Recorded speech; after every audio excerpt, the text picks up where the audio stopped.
ఈ సమస్తానికి నమస్కారం. నిన్న మనం మాట్లాడుకున్నది మాట ఆలోచనల ద్వారా వస్తది. ఆలోచనల ద్వారా మాటొచ్చింది. దాని తర్వాత మాటల ద్వారా చెప్పలేకపోతే చేష్టొస్తది. అంటే మనం ఎవరన్నా ముట్టుకోవడం ద్వారా దాన్ని కన్వే చేయడానికి ట్రై చేస్తాం. ఇప్పుడు ఇలా కన్వే చేసిన తర్వాత మనం వాళ్ళ మీద ఒక అభిప్రాయానికి వస్తాం. ఇప్పుడు మనం ఫస్ట్ మన పిల్లల గురించి చదువుతారా లేదా అన్న దాని మీద ఒక ఆలోచన వచ్చింది. చెప్తాం రా చదువుకోరా అని. చెప్పినా వినలేదు. వాడి మీద చేయి చేసుకుంటారు. చేష్ట ద్వారా కూడా జరిగింది.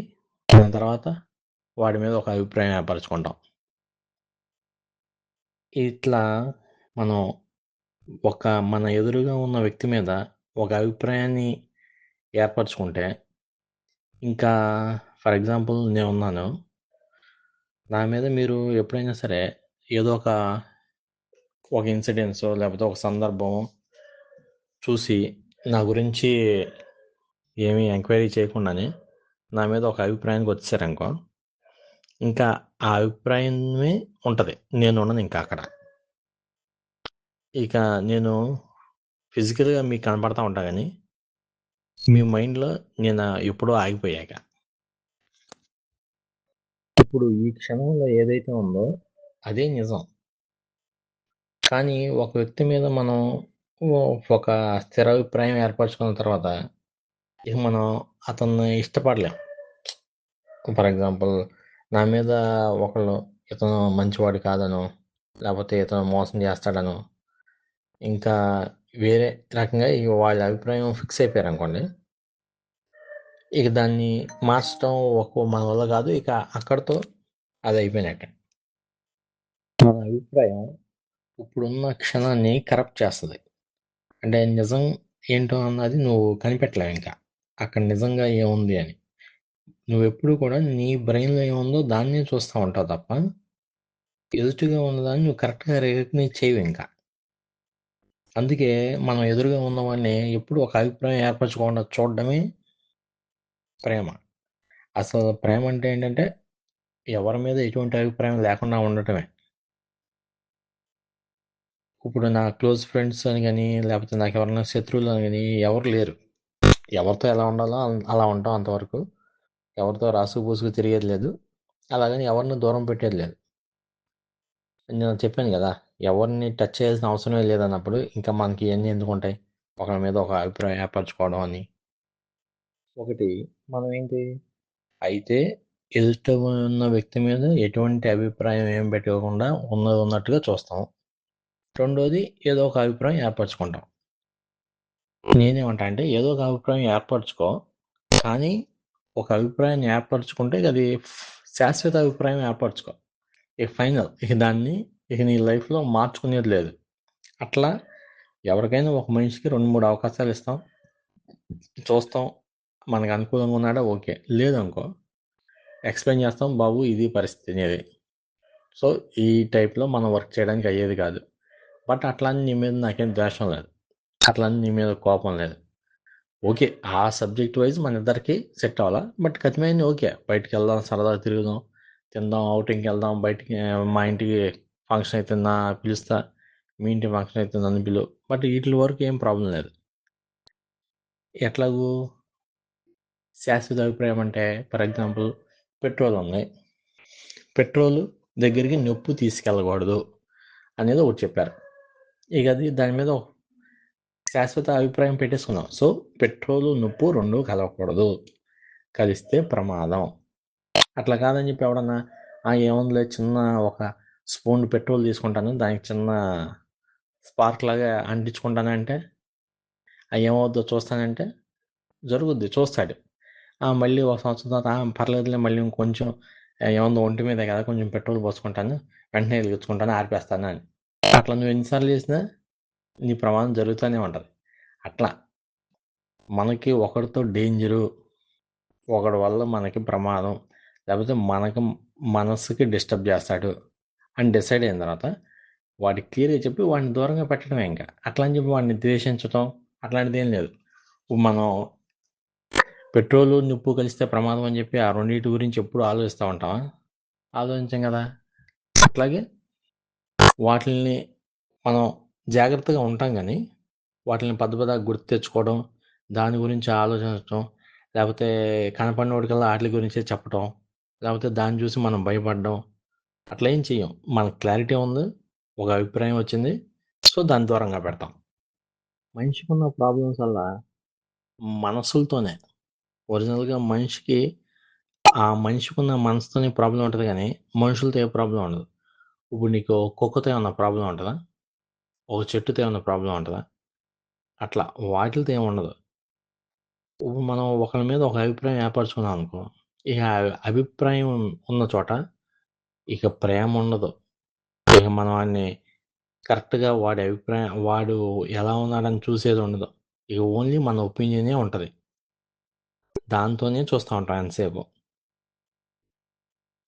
ఇప్పుడు ఎదురుకుండా చాలా వస్తువులు ఉన్నాయి.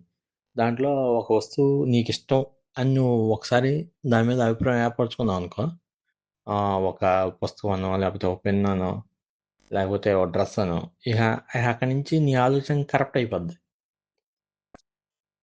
ఇప్పుడు ఇంతమంది ఉన్నారు పని మనం చుట్టూ, ఇంతమందిలో నువ్వు ఎవరినన్నా కొంచెం శత్రువుగా ఫీల్ అవుతున్నావు అనుకో, ఒక నీకు అంటే ఇష్టం లేదనుకో, ఇక అక్కడి నుంచి ఆడొచ్చి నీ మైండ్లో కూర్చుంటాడు.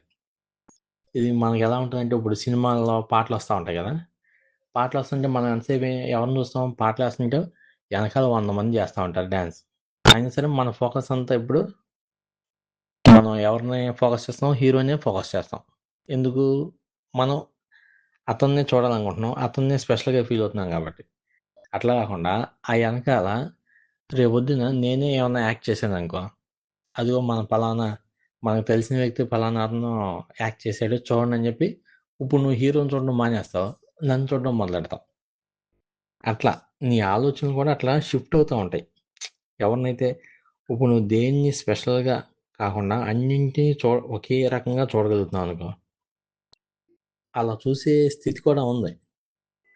ఇప్పుడు మన ఆలోచనలు అన్నీ వస్తూ ఉంటాయి కదా, ఆలోచనలు ఎన్ని వచ్చినా మనం డిస్టర్బ్ కాని స్థితి ఒకటి ఉంది. దీనికి ఎగ్జాంపుల్ ఏంటి? అమెరికాలో ఏదో అమెరికా ఇరాన్ యుద్ధం జరుగుతుంది కదా. యుద్ధం జరుగుతుంది, అక్కడ ఎన్నో భవనాలు కూలిపోయి మిసైల్స్ పేల్చారు, చాలామంది చనిపోయారు. నువ్వేమైనా డిస్టర్బ్ అయ్యావా అసలు? ఒక్కరోజు అసలు ఒక్క సెకండ్ నువ్వేమైనా బాధపడ్డావా? మహా అయితే ఇక్కడేదో రేట్లు పెరిగినాయి పెట్రోల్ అని చెప్పి దాని గురించి బాధపడి ఉంటాం, కానీ అక్కడ జరిగిన నష్టం గురించి కానీ అక్కడ చనిపోయిన వాళ్ళ గురించి కానీ నువ్వు ఎప్పుడు బాధపడలా. సో అంటే ఏం జరిగినా సరే నీకు ఎన్ని ఆలోచనలు ఉన్నా ఆ ఆలోచనలు నిన్ను బాధించవు అన్న విషయం నీకు అర్థమవుతుంది కదా. ఒకవేళ నువ్వు వాళ్ళు ఆలోచించావనుకో, ఆలోచిస్తే అది చివరికి బాధగా అదొక ఎమోషన్గా మిగిలిపోద్ది. ఎట్లాగూ ఫర్ ఎగ్జాంపుల్ మన ఇంట్లో వాళ్ళకి ఎవరికో ఒంట్లో బాగోవాలి, దానికి బాధపడితే సుఖం ఉంది? బాధపడి నువ్వేం చేయగలుగుతావు? అట్లా కాకుండా ఓ డాక్టర్ దగ్గరికి తీసుకెళ్ళావు అనుకో, అతనే ఒక ఇంజెక్షన్ చేసినా లేకపోతే చిన్న ఆపరేషన్ చేసినా ఏది చేసినా అతనే చేయగలుగుతాడు. ఎందుకు? అతనికి ఏ అభిప్రాయం ఉండదు మన మీద. సో అతను కర్తవ్యం ఎంతవరకో అంతవరకు చేస్తాడు. అసలు ఏ అభిప్రాయం లేనివాడే కరెక్ట్గా మనకున్న ఇబ్బందిని క్యూర్ చేయగలుగుతాడు, కానీ మనం అంటే ఒక అభిప్రాయం ఏర్పరచుకున్న వాడికి మనకున్న ఇబ్బందిని తొలగించడం ఆడికి అసలు అయ్యే పని కాదు. మన ఇంట్లో వాళ్ళు ఎలాగైతే మనకున్న శరీర బాధలను తొలగించలేరు, అలాగే అభిప్రాయం కూడా మన ఇబ్బందుల్ని తొలగించదు. మన ఎదురుగా వ్యక్తి ఎప్పుడు కూడా మన ఆలోచనలుగానే ఉంటాడు. ఇప్పుడు ఫర్ ఎగ్జాంపుల్ నేను ఉన్నాను, నా గురించి పలానా మంచి వ్యక్తి అనుకున్నావు, లేదు అతను కొంచెం పిసినారితనంగా ఉంటాడని అనుకున్నావు, డబ్బులు ఖర్చు పెట్టడానికి, ఏదో 2-3 ఇన్సిడెంట్స్లో నువ్వు చూసావు, నీకు అది అర్థమైంది. సో ఇప్పుడు వెంటనే నువ్వేదైతే నా గురించి అనుకుంటున్నావో అదే ఇంపార్టెంట్. ఇక నీకు ఇప్పుడు నేను ఇంపార్టెంట్ కాదు. పోనీ నీకు ఒక అభిప్రాయం వచ్చింది, పోనీ ఇంకొకటి నా గురించి ఇంకో అభిప్రాయం చెప్పాడు, నువ్వు దాన్ని యాక్సెప్ట్ చేయవు. ఎందుకు? నా గురించి ఒక ఒపీనియన్ నువ్వు పెట్టేసుకున్నావు కాబట్టి నువ్వు పెట్టుకున్న అభిప్రాయమే నీకు ఫైనల్. ఇప్పుడు నువ్వు పెట్టిన అభిప్రాయం ఎలా అనుకుంటున్నావో అలాగే ఈ ప్రపంచం అంతా నన్ను చూడాలని నువ్వు డిసైడ్ అయిపోతావు. ఇట్లా ఎందుకు అనుకుంటాము అంటే ఇదంతా కూడా మనిషికి తెలియదు అంతే. మనిషికి ఉండే ఒక చిన్న గొర్రె మెంటాలిటీస్ అనమాట. ఇప్పుడు నాకేంటి, ఇది నా శరీరం, నా శరీరానికి ఎంత బట్ట కావాలి, ఎంత డ్రెస్ కావాలి, ఈ శరీరానికి తినడానికి ఎంత కావాలి, ఇక ప్రపంచంలో ఎవడు ఏం వేసుకున్నా ఎవడు ఎంత తిన్నా ఇక నాకు సంబంధం లేదు అనుకున్నాను అనుకో, అనుకుంటాను కాబట్టి ప్రశాంతంగా ఉంటుంది. ఇప్పుడు నా క్రెడిబిలిటీ ఎంత ఉంటుంది, నా వెనకాల రాజకీయ నాయకులు లేరు, లేకపోతే నా వెనకాల పెద్ద పెద్ద హోదాల్లో ఉండే అధికారులు లేరు, నా వెనకాల ఆస్తులు చెప్పుకోదగిన అంత ఏం లేదు, లేకపోతే నా వెనకాల అంబానీలు అదానీలు అన్నంత గొప్ప గొప్ప బిలియనీర్స్ కానీ లేకపోతే మంచి బిగ్ షాట్లు కానీ ఎవరు లేరు. ఆ విషయం నాకు బాగా తెలుసు. నా జీవితం నాకు అర్థమైంది కదా. నేను కేవలం ఒక అడవిలో ఒక తులసి మొక్క ఎంతో నేను కూడా అంతే. నేనేమి పెద్ద పూల తోటని కాదు. ఇక నాకు ప్రశ్నలు ఏం లేవు, అట్లా అని నాకు కోపం లేదు, నాకు క్లారిటీ ఉంది. ఇలా ఎప్పుడు అనిపిస్తుంది, లైఫ్ని సీరియస్గా తీసుకోకపోతే ఈ అభిప్రాయం తెలుస్తుంది. ఈ విషయం ఇప్పుడు ఎవరైనా ఏదైనా తప్పు చేశారనుకో, మనిషి అన్నవాడు తప్పు చేస్తాడు అని తెలుసు కాబట్టి. ఎట్లాగో ఫర్ ఎగ్జాంపుల్ ఇంట్లో పంచదారకి చీమలు పట్టినాయి, వెళ్ళి పోలీస్ కేసు పెడతామా ఏమన్నా మనం, మా ఇంట్లో చీమలన్నీ పంచదార ఎత్తుకెళ్ళిపోయినాయండి అని. పోనీ బట్టల అలమారలో ఎలుకలు నా బట్టలు కొట్టేసినాయి అనుకోండి, దానికి ఏమన్నా కోర్టులో కేసు వేస్తామా? ఏం కదా. మనకు తెలుసు ఎలుకలు బట్టలు కొట్టేస్తాయి అని తెలుసు, చీమలు పంచదార తీసుకెళ్ళిపోతాయి అని తెలుసు, అలాగే మనిషి తప్పు చేస్తారన్న విషయం కూడా నాకు తెలుసు. సో అందుకే మనం దాని గురించి ఏమి సీరియస్గా తీసుకోం. నిజంగా తెలిసిన వాడు ఎవడు తప్పు చేయడు మనిషి. ఇప్పుడు మనకు ఎదురుకున్న వ్యక్తి మీద ఒక అభిప్రాయం ఏర్పడితే దాన్ని వెంటనే చెరిపేసాయి, మళ్ళీ దాన్ని రేపటిదాకా క్యారీ చేయమాక, మళ్ళీ ఇంకోసారి కనిపించేదాకా పెట్టుకోమాక దాన్ని. అలా అని చెప్పి అతను ద్వేషించాల్సిన అవసరం ఏం లేదు. మనం ఒకవేళ అతనికి ఏదైనా అవసరమైంది హెల్ప్ చేస్తాం. ఇంకా అతని గురించి వేరే వాళ్ళ దగ్గర మాట్లాడడం కానీ లేకపోతే వేరే వాళ్ళ దగ్గర అతని గురించి చెప్పడం కానీ ఇక ఇవన్నీ మానేస్తాం. మనం మానేయాలి ఇక. అప్పుడే నీకు ఇంకా అతని మీద ఎటువంటి అభిప్రాయాలు కానీ ఎటువంటి ఆలోచనలు కానీ రావు. అలా కాకుండా నువ్వు అతని గురించి ఇన్ఫర్మేషన్ వేరే వాళ్ళతో తెప్పించుకోవడం, మళ్ళీ నువ్వు ఇన్ఫర్మేషన్ వేరే వాళ్ళకి చెప్పడం అలా చేస్తుంటే ఇక నీ మైండ్లో అతనే ఉండి ఆ ఇన్ఫర్మేషన్ ఒక్కసారిగా పెరిగిపోయి ఒక బెలూన్లో గాలి మొత్తం నింపేస్తే అది ఒక్కసారిగా బ్లాస్ట్ అయితే ఎంత ప్రమాదంగా ఉంటుందో అట్లా తయారవుద్ది అనమాట. ఒక వ్యక్తి గురించి మనం ఇన్ఫర్మేషన్ గ్యాదర్ చేస్తూ ఉంటే ఇన్ఫర్మేషన్ తీసుకోవడం, మర్చిపోవడం, తెల్లారిపాటికి క్లియర్ చేసేయడం, ఇక ఎవరి మీద ఎటువంటి అభిప్రాయాలు పెట్టుకోకుండా. మనకి శాశ్వత అభిప్రాయాలు ఏంటి?